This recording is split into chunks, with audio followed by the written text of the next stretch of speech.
Hello दोस्तों, नमस्कार। स्वागत है आपका आपके यूट्यूब चैनल एग्जाम 91 पे। तो दोस्तों देखो, आज जो है अभी हम लोग आपको हिंदी वर्णमाला का एक वीडियो दे रहे हैं। ये हिंदी वर्णमाला हमारे लिए क्यों इम्पोर्टेंट है? क्योंकि हिंदी वर्णमाला से हमसे बहुत क्वेश्चन पूछे जाते हैं, और जिनसे जब क्वेश्चन पूछे जाते हैं तो कुछ क्वेश्चन तो बहुत ईजी होते हैं, लेकिन जब थोड़ा सा डीप चले जाते हैं तो क्वेश्चन थोड़े से गहराई में जाने पर क्वेश्चन हमारे थोड़े से स्ट्रांग हो जाते हैं। जब हमें कन्फ्यूजन की वजह से कई चीज़ें गलत भी हो जाती हैं, तो इसीलिए आज पूरा हिंदी वर्णमाला मैं आपको एक वीडियो में ही ख़त्म कर दूंगा। इसके बाद आप कभी भी इनमें से क्वेश्चंस गलत नहीं होंगे, ये मैं आपको बता रहा हूँ। देखो, वर्णमाला के भेद हमसे पूछे जाते हैं, तो वर्णमाला के जो भेद होते हैं दो होते हैं। कौन कौन से? स्वर और व्यंजन। ये जो पूरा हिंदी वर्णमाला आप देख रहे हैं, ये पूरा बाकायदा पढ़ने के बाद ये बोल बोल के टाइप कराया गया है, ठीक है। तो इसीलिए ये आपको पूरी डिज़ाइन और ये सारी चीज़ आपको उस तरीके से देखने को मिलेगा।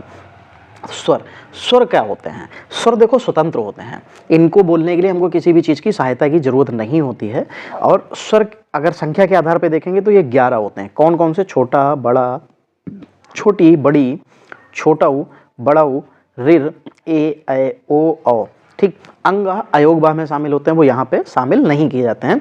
तो स्वरों की संख्या सिर्फ 11 है। लेकिन स्वर के भेद की बात करेंगे तो 3 तरीके के होते हैं: ह्रास्व, दीर्घ और प्लुत स्वर, ठीक है। अगर हम लोग कुल मात्राओं की बात करेंगे तो सिर्फ 10 मात्राएं ही इसमें होती हैं। छोटा की कोई भी मात्रा हम लोग उस तरीके से नहीं गिनते हैं। अब आते हैं व्यंजन की। तो व्यंजन हमारे पास कुल होते हैं 33, ठीक है, जिसमें स्पर्श व्यंजन 25 होते हैं। कहाँ से लेके? काका गागा अणा, चाचा काका गागा वहाँ, या चाचा जाजा यहाँ, फिर ताता दादा ना, पापा बाबा माँ, यारा लाबा नहीं, पापा बाबा माँ, तो का चा ता टा और ये, तो 5 वर्ड पूरे 25 होते हैं। अभी आगे आपको पूरा पोर्शन मैं आपको दिखाऊंगा कि इसमें क्या क्या बोलते हैं, कौन कौन से स्पर्श व्यंजन, सब बताऊंगा एक एक बार में, आप भूलेंगे। अंत्यस्थ व्यंजन ये क्या होते हैं? ये 4 होते हैं, यारा लावा। ऊष्म व्यंजन ये भी 4 होते हैं, शा शा शाह। फिर कुल बन जाते हैं ये हमारे, तो 25 और 8 33, तो ये 33 आपके हो गए। और वैसे कुल व्यंजनों की संख्या तो 39 हो जाती है, जिसमें स्पर्श व्यंजन 25 होते हैं, ऊपर भी बताए थे। अंत्यस्थ व्यंजन 4 होते हैं, जो कि आपको अभी बताए थे। ऊष्म व्यंजन भी 4 होते हैं। संयुक्त व्यंजन छत्रज्ञा जो होते हैं, श्रा, ये 4 होते हैं। द्विगुण व्यंजन में डा और ये वाला, ये द्विगुण व्यंजन, तो ये 2 भी होते हैं। तो ये मिलके टोटल 39 बना देते हैं। और कुल 52 वर्ण होते हैं हमारे पास वर्णमाला में, ठीक। तो इसमें ई और ऋ स्त्रीलिंग वर्ण होते हैं, हमेशा याद रखना। जो वर्णमाला होता है हमारा, इसमें कुल 52 वर्ण होते हैं। जैसे स्वर जो होता है उसको अच बोलते हैं। इसमें स्वर 3 तरीके के होते हैं। कौन कौन से? ह्रास्व, दीर्घ और प्लुत स्वर 3 तरीके के होते हैं। ह्रास्व को हम लोग लघु स्वर भी कहते हैं, और इनकी संख्या 4 होती है। कौन कौन सी? छोटा, छोटी, छोटा ऊ और ऋ। जितनी भी छोटा वाली चीजें होती हैं ये सब ह्रास्व स्वर में आ जाती हैं। अब आते हैं दीर्घ स्वर पे। तो जो दीर्घ स्वर होता है, इसमें सभी बड़ी मात्राओं वाली संख्या जो होती हैं स्वर होते हैं। जैसे दीर्घ कह लो, या गुरु जो है संधि स्वर कह लो। तो जो इनकी संख्या है दोस्तों, जो इनकी संख्या है वो कितनी मानी गई है? ओहो, तो जो इनकी संख्या है वो कुल 7 है। कितनी है? 7 है। इसमें बड़ा आ, बड़ी ई, बड़ा ऊ, ए, ऐ, ओ और औ, ये शब्द मतलब वर्ण जो होते हैं जुड़ते हैं। जो मूल दीर्घ स्वर हैं वो सिर्फ 3 ही है, बड़ा, बड़ी और बड़ा ऊ। बाकी संयुक्त स्वरों में ये शामिल हो जाते हैं। ये इंपॉर्टेंट है, संयुक्त स्वर पूछे जाते हैं। संयुक्त वर्ण तो आपको, संयुक्त व्यंजन तो पता होते हैं, लेकिन संयुक्त स्वर पूछे जाते हैं, जो कि 4 होते हैं: ए, ऐ, ओ, औ, ठीक है। तो ये होते हैं प्लुत स्वर। इनकी कुल संख्या जो है वो हमको कुछ इस तरीके से ऐसे नहीं बताई गई है, ठीक। लेकिन मैं आपको बता दूं, जो प्लुत स्वर होते हैं उनकी कुल संख्या तो ऐसे कुछ नहीं है, लेकिन जिसमें हम लोगों को बोलने में थोड़ा ज्यादा समय, दीर्घ स्वर जो होते हैं इनसे भी ज्यादा बोलने में समय लगे, वो प्लुत स्वर होते हैं। व्यंजन की बात करेंगे तो इनको हल बोलते हैं। और ये स्पर्श व्यंजन जो है, ये मतलब 3 तरीके के स्पर्श व्यंजन, अंतस्थ व्यंजन और ऊष्म व्यंजन। इनकी संख्या सबकी 4-4 बनाई गई है। मतलब स्पर्शी व्यंजन 25 का से लेके जो आपको ना तक जाते हैं। फिर अंत्यस्थ व्यंजन 11 लावा होते हैं। ऊष्म व्यंजन 4 होते हैं, शा शा शा हा, तीनों तरीके के सा और हा, ये ऊष्म व्यंजन कहलाते हैं आपके। वर्णमाला देखो क्या बताया गया है। देखो, जो वर्णमाला होते हैं ये वर्णों, जिनको हम लोग अक्षर कहते हैं, लिपि चिन्हों से व्यवस्थित, जिनको हम लोग क्रम में व्यवस्थित कर लें, ठीक है। तो इनका जो समूह बन जाता है उनको हम लोग वर्णमाला कह देते हैं। अगर हम लोग इनके क्रम जो है व्यवस्थित क्रम में ना रखें तो ये वर्णमाला नहीं कहलाएगी। ठीक है, जैसे का खा गा गैया छत्रज्ञा वर्णमाला, का से लेके स्टार्ट छत्रज्ञा तक जाती है। फिर खा चा ता मा पा छात्रज्ञा और कहीं से भी कुछ भी लिख दें तो ये वर्ण समूह होगा, वर्णमाला नहीं कहलाएगा। तो वर्णमाला के लिए हमको व्यवस्थित तरीके से होगा तो वो वर्णमाला, और जो अव्यवस्थित होगा तो वो वर्ण समूह कहलाएगा। हिंदी वर्णमाला में जो है वर्ण ध्वनियां, इनकी दो भेद होते हैं। कौन कौन से? स्वर वर्ण और व्यंजन वर्ण, दो ही होते हैं। स्वरों को बोलने के लिए स्वतंत्र होते हैं, इनकी किसी की भी जरूरत नहीं पड़ती, लेकिन व्यंजन के लिए आपको जरूरत पड़ती है किनकी? स्वरों की। बोलने के लिए हमको स्वरों की जरूरत पड़ती है। हिंदी में जो है मूल उच्चारण स्थानों की जो संख्या है वो कितनी है? वो 5 बताई गई है। कौन कौन सी? कंठ, तालु, मूर्धा, दंत और ओष्ठ, ये 5 है। और ये स्पर्श व्यंजन में ही होते हैं, इसलिए पचम 25 बन जाता है, जो कि आगे अभी हम आपको बताएंगे कि कंठ में कौन कौन से वर्ण आते हैं, तालु में कौन कौन से आते हैं, मूर्धा में कौन कौन से आते हैं, दंत में कौन कौन से आते हैं। तो इस तरीके से, और जो तरीका मैं आपको बताऊंगा लगभग आपको उसके कुछ कुछ हिस्सा याद रहेगा जब आप पेपर में बैठेंगे। अयोग भाग क्या होते हैं? इनकी संख्या सिर्फ 2 बताई गई। मैंने बताया था उस समय जब हम लोग स्वर कर रहे थे तब मैंने बताया था ओ अव तक गया था लेकिन अंग आहा नहीं आया था। तब मैंने बताया था कि ये अयोगवा होते हैं, इसमें 2 वर्ण शामिल होते हैं, अंग और आहा। अयोगवा का अर्थ क्या होता है? जिसका वाहन कोई ना कर सके, ना तो वो स्वर में जाते हैं और ना ही व्यंजन। इनकी गिनती स्वर एवं व्यंजनों के अंतर्गत नहीं आती, जैसा कि मैंने बताया, किंतु इनकी आवश्यकता किनको होती है? स्वर और व्यंजन दोनों को होती है। वह उनके साथ लग जाते हैं, अर्थात जिनको उनकी आवश्यकता होती है। ठीक है, ठीक, अर्थात इनकी आवश्यकता जब स्वर को होती है तो वो स्वर के साथ चले जाते हैं, और जब व्यंजन को होती है तो व्यंजन के साथ चले जाते हैं। बेचारे बहुत न्यूट्रल टाइप के हैं, जिनको जरूरत है उनको ले जाओ। बहुत दयनीय, मतलब दयनीय नहीं, सॉरी, दयावान व्यक्ति तरीके के हैं। दयावान है, आओ, जिस जरूरत है अच्छा ले जाओ, अच्छा तुम्हें मेरी जरूरत, हम चल रहे हैं तुम्हारे साथ, अच्छा तुम्हें मेरी जरूरत, मैं चल रहा हूं तुम्हारे साथ। तो इस तरीके की कंडीशन होती है किनकी? अयोगवा वाले लोगों की। इनमें आते हैं 2 लोग, कौन कौन? अंग और आहा आते हैं, जिनको जरूरत वो अपने साथ इनको जोड़ लेते हैं। ठीक है, अंग को क्या कहा जाता है? अनुस्वर कहा जाता है, और आहा को विसर्ग कहा जाता है। ठीक है, ये क्वेश्चन पूछे गए हैं। अब आते हैं वर्ण विशेष पे। देखो चा छा जा झा, इन 4 वर्णों को क्या करते हैं? स्पर्श संघर्षीय व्यंजन कहते हैं। क्या करते हैं? स्पर्श संघर्षी व्यंजन कहा जाता है इसको। ठीक है, चलिए, अब ये जो मैंने उस समय द्विगुण बताया था ना कि 2 द्विगुण होते हैं, तब मैंने बताया था कि ये डा और ढा जो होते हैं ये द्विगुण उच्छिप्त, उच्छ्रिप्त, संकर वर्ण या ताड़न जात वर्ण भी कहा जाता है, क्योंकि इनमें 2 भाषाएं हैं। कौन कौन सी है? एक तो हिंदी शामिल है और फारसी, इसके गुण पाए जाते हैं, इसीलिए इनको द्विगुण व्यंजन कहा जाता है। फिर ये जो लिखा हुआ है इया, वा, ड़ा, ना और मा, इन 5 वर्णों को पंचमाक्षर यानी कि नासिक के वर्ण भी कहा जाता है, या हमारे जो स्पर्श व्यंजन होते हैं उनका ये पंचम अक्षर, पंचम वर्ण भी इनको कहा जाता है। या और वा उच्चारण स्वरों की सहायता से होता है, इसलिए इनको अर्ध स्वर भी कहा जाता है। ये क्वेश्चन पूछा जाता है, मैं यहाँ पे अंडरलाइन का स्टार बना देता हूँ। रा को प्रकंपित, लुंठित या कंपन जात व्यंजन कहते हैं। लुंठित का अर्थ होता है जीभ का आगे से मुड़ना। किसका? जीभ का आगे से मुड़ना, रा। तो रा करते हैं तो जीभ हमारे आगे हिस्सा, नीचे वाले दांत का जो पीछे मसूड़ा होता है उसमें टकराता है और पीछे की तरफ मुड़ जाता है। ठीक है, तो ला, ये पार्श्विक व्यंजन कहलाते हैं। पार्श्विक का अर्थ क्या होता है कि जीभ के अगले जो भाग होता है उसके हिसाब से बोलेगा, मतलब उसको कहीं न कहीं टच कर रहा है। ठीक है, जो अगल बगल का भाग होता है, जीभ के अगल बगल का भाग। हा को ऊष्म संघर्षी कहते हैं, स्वर यंत्रमुखी कहते हैं, काकल्य वर्ण कहते हैं, कंठ ऊष्म भी, संघर्षी, सघोष वर्ण, इन आदि नामों से जाना जाता है। ये इंपॉर्टेंट है, पेपर में पूछा जा चुका है। जो ध्वनियां ना स्वर हो और ना व्यंजन हो तो वो क्या कहलाती हैं? अयोगभा। अभी आपको बताया, बेचारे अयोगभा बहुत दानवीर हैं, स्वर को जरूरत स्वर के साथ चले गए, व्यंजन को जरूरत तो व्यंजन के साथ चले गए। अंग को अनुस्वर कहते हैं और आहा को विसर्ग कहते हैं, यह भी आपको जस्ट पीछे वाले पेज पे ही बताया गया था। चलो अब व्यंजन वर्ण की बात करते हैं। ऐसे वर्ण क्या होते हैं? व्यंजन वर्ण किनको कहते हैं? ऐसे वर्ण जिनका उच्चारण स्वरों की सहायता से किया जाता है व्यंजन वर्ण कहलाते हैं।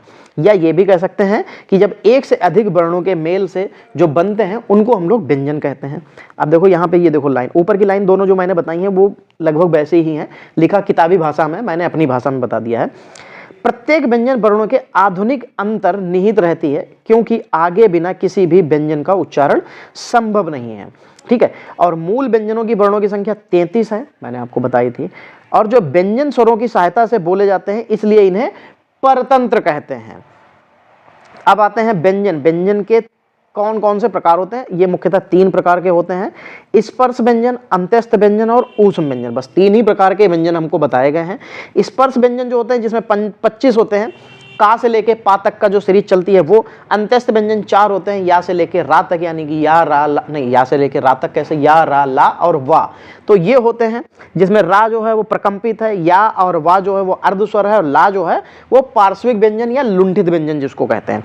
ऊष्म व्यंजन, ऊष्म संघर्षी व्यंजन भी इन्हीं को कहते हैं। ये संख्या 4 होती है, शा, सा मतलब शा, शा, सा और हा, ठीक, ये होते हैं। और इसमें देखो सा जो है वो तालब है, षटकोण वाला सा मूर्धन है, सा जो है दंत है, और हा जो है वो कंठ है। ये आपको आगे जब पेपर में करेंगे, जब इनके प्रैक्टिस सेट करेंगे, जब इनके क्वेश्चंस हम लोग लेके आएंगे, तो आपको वहां पे देखने को मिलेगा कि ये क्वेश्चंस तो भैया पूछे जाते हैं कि हा किस तरीके का वर्ण है, तो हा कंठ है। ता सा जो है वो कैसा है, तो तालब्य है। सा सलजम वाला षटकोण वाला कैसा है, तो मूर्धन्य है। सा कैसा है, सब्जी वाला, तो दंत है, ठीक है। फिर का वर्ग देखो, का खा गा घा, यहाँ जो है का वर्ग का उच्चारण स्थान कंठ होता है। कंठ में का आता है तो ये का से स्टार्ट हो जाते हैं, ठीक, याद रखना है, ऐसे करके बना लेंगे। चा वर्ण, चा वर्ण में ऐसा आपको कुछ भी नहीं देखने को मिलेगा, ठीक है। चा, बस एक चीज याद रखना, जब चा बोलते हैं तो हमारी जीभ जाती है बिल्कुल जस्ट ऊपर चली जाती है और टकरा जाती है, तो वो होता है तालु, तो इसको तालु कह देते हैं। टा वर्ग जो होता है ये मूर्धा होता है। जब टा बोलते हैं, टा, तो जीभ जो होती है ऊपर से टकराकर नीचे आती है, तो टा का जो स्थान होता है वो मूर्धा होता है। ता वर्ग, इसमें दंत से निकलता है, दंत में यानी कि दांत, और दांत में बनता है ता, तो ता से ता वर्ग दंत हो जाता है। पा वर्ग जो है वो ओष्ठ से, पाफा बाभा जब बोलते हैं तो बिना ओठ के आप पाफा बाभा नहीं बोल सकते हैं। ये पांचों वर्ण को आप जो है उसके बिना ओठ के नहीं बोल पाएंगे। फिर जो वा, डा, वा, या, ना, ना और मा, ये पंचमाक्षर होते हैं, इन्हीं को नासिक के वर्ण कहते हैं। ये नाक से बोल निकलती है, इनकी ध्वनियां जो है नाक और मुख दोनों का साथ से निकलती है। अब आते हैं संयुक्त व्यंजन, ये संख्या इनकी 4 होती है। कौन कौन सी? छ, त्र, ज्ञा और श्रा। छा बनता है का और षटकोण वाले सा से मिलके, आधा का और सा मिलता है। फिर त्रा बनता है आधा ता और रा से मिलके। ज्ञा बनता है आधा जा और यहाँ से मिलके। फिर श्रा जो बनता है शलजम वाला सा, आधा और रा से मिलके। तो ये हमारे संयुक्त वर्ण होते हैं, संयुक्त व्यंजन होते हैं। अब आगत व्यंजन की बात करते हैं। आगत का मतलब होता है आया हुआ, कहाँ? अरबी और फारसी से मिलके। इनकी संख्या सिर्फ 2 बताई गई। ये जा और सिर्फ फा नहीं होते हैं, जा के नीचे जब बिंदी लग जाती है और जो फा होता है इसमें भी यहाँ पे बिंदी लग जाती है, तो ये अरबी और फारसी के वर्ण कहे जाते हैं। इनकी संख्या सिर्फ 2 बताई गई है। तो जो हमारे कुल वर्ण होते हैं हिंदी वर्णमाला में 52 हैं। जो स्वर होते हैं 11 होते हैं, आ से स्टार्ट करते हैं, छोटा आ से औ तक जाते हैं। अयोग वा की संख्या 2 होती है, और ये बेचारे बिल्कुल स्वतंत्र होते हैं, स्वर भी अपने साथ रख लेता है और व्यंजन भी अपने साथ रख लेता है। मूल व्यंजनों की संख्या 33 है, जिसमें का से लेके ता तक, पा वर्ण तक जो होते हैं ये स्पर्श व्यंजन कहलाते हैं। अंत्यस्थ व्यंजन 4 होते हैं, और स्पर्श संयुक्त व्यंजन भी 4 होते हैं, नहीं ऊष्म व्यंजन सॉरी, ठीक है। द्विगुण व्यंजन आपके डा और ढा, ये मैंने आपको बताया था, ये 2 होते हैं और संयुक्त व्यंजन 4 होते हैं। टोटल मिलके ये 39 बनाते हैं, ठीक है। 33 तो बन जाते हैं ये 25 4 28, 25 4 29 4 33, फिर 33 और 2 35, 35 4 39, तो टोटल 39 बन जाते हैं वर्ण, और 11 आपके बन जाते हैं स्वर। तो 39 और 1 40, 40 और 10 50, और 2 बच गए आपके क्या? ये अयोगवा। तो मिलके टोटल कितना बना देते हैं? तो बया देते हैं 52 भाई, कुल वर्ण 52 बन जाते हैं। अब आते हैं अल्प प्राण और महाप्राण। देखो ये पूरी परिभाषा हमें समझने की जरूरत नहीं है, आपके सामने है, आप इसको पढ़ लेना। मैं आपको बता देता हूँ ये याद कैसे रखने हैं, ठीक है। अब देखो इसमें लिखा होगा सब कुछ कि प्राण, वायु या उच्चारण स्थान के आधार पर इनको 2 तरीके से रखा गया है, ठीक है। तो अल्प प्राण और महाप्राण। अल्प प्राण में आप वर्णों की संख्या गिनते हैं तो कितनी निकलती है? 5, ठीक है। और अल्प में सबसे पहला वर्ण क्या है? अल्प, आ बना है, तो आ कौन सा वर्ण होता है? पहला, तो यानी कि ये पहला हो गया। तो अब हमको अल्टरनेट चलना है, एक एक छोड़ के चलना है, तो एक के बाद 2 छोड़ देंगे, 3 पे चलेंगे। तो यानी कि अल्प प्राण में पहला, तीसरा और 5वां वर्ण जो होता है वो अल्प प्राण कहलाता है। कौन कौन सा? पहला, तीसरा और 5वां वर्ण अल्प प्राण कहलाता है। कैसे बनाया मैंने? अल्प प्राण, तो अल्प प्राण में पूरे 5 वर्ण हैं, 4.5 हैं, लेकिन 5 लेंगे तो 5 पीछे लिख लिया। और अल्प प्राण में आ से स्टार्ट होता है, तो आ से स्टार्ट होता है पहला वर्ण। आ हमारा पहला वर्ण होता है वर्णमाला में, तो इस हिसाब से पहला लिख लिया, तो अल्टरनेट लिखते हैं, तो 1 3 1 3 5 हो गया। ये आपके अल्प प्राण हो गए।